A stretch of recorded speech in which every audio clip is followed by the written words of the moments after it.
bolehkah kita mendoakan yang jelek-jelek kepada orang yang menyakiti kita, Ustaz? Dan bolehkah kita bersyukur kepada Allah bila dikabulkan? Terima kasih sebelumnya. Apa yang mau didapat? Ya, kita share satu aja ya.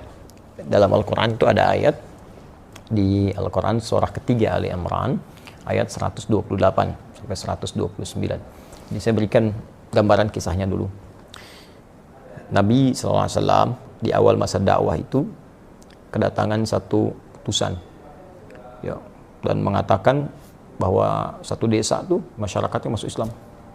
Senang Nabi, lalu minta orang-orang itu untuk dikirimkan dai untuk mengajar. Dikirim oleh Nabi 70 orang, dalam riwayat disebutkan kurang lebih 70 orang penghafal Quran ya, ahli Quran, orang-orang yang menguasai agama dengan baik pada masa itu ya, dengan kadar yang mungkin didapatkan pada saat itu.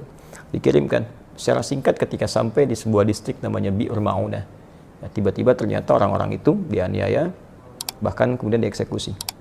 Nah, Nabi mendapat kabar dari malaikat sedang menunaikan sholat. Ada beberapa versi riwayatnya, ada yang menyebutkan sedang sholat subuh, ada yang menyebutkan riwayatnya sebelum ruku, ada yang setelah ruku saat i'tidal, ada yang menyebutkan juga di sholat yang lain ya.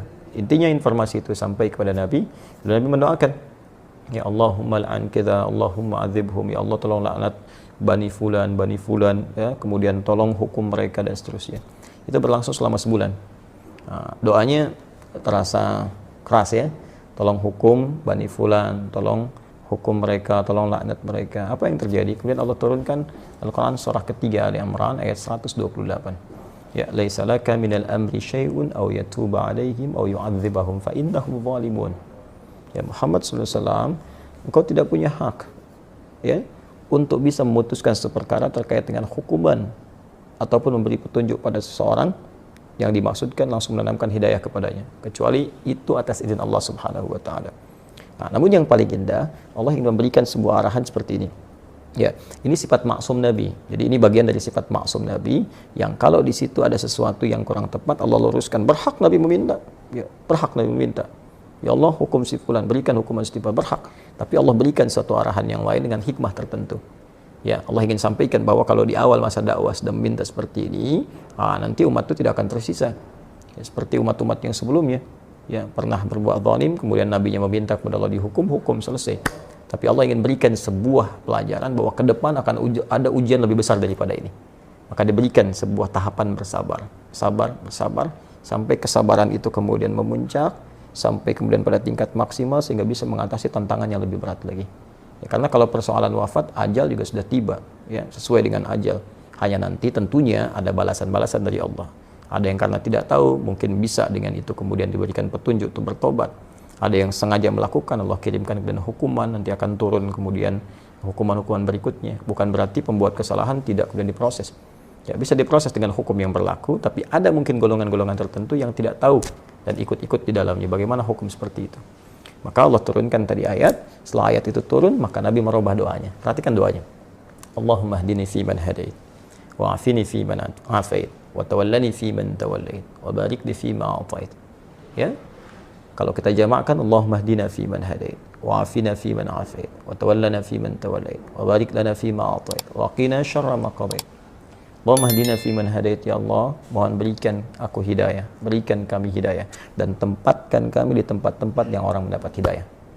Wa afina fi man afait, sehatkan kami ya Allah, dan tempatkan kami di tempat orang-orang yang sehat.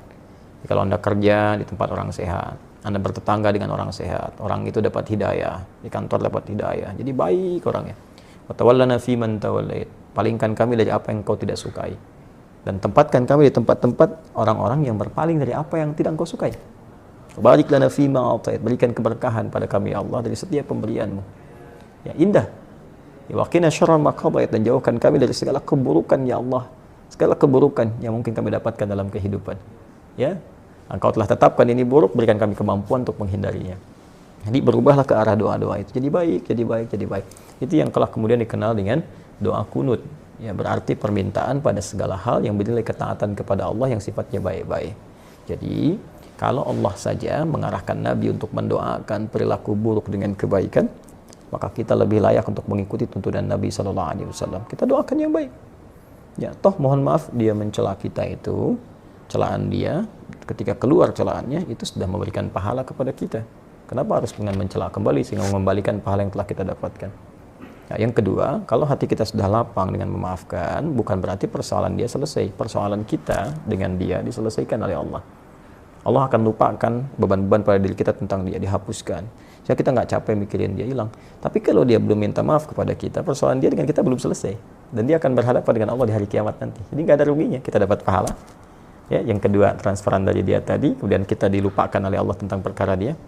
Yang ketiga, dia tetap punya urusan dengan Allah sampai dengan hari kiamat. Dan berita baiknya, jika Anda mampu melapangkan hati untuk memaafkan orang lain pada hal yang terkait dengan pribadi Anda, dan tidak terkait dengan turunan hukum yang lain.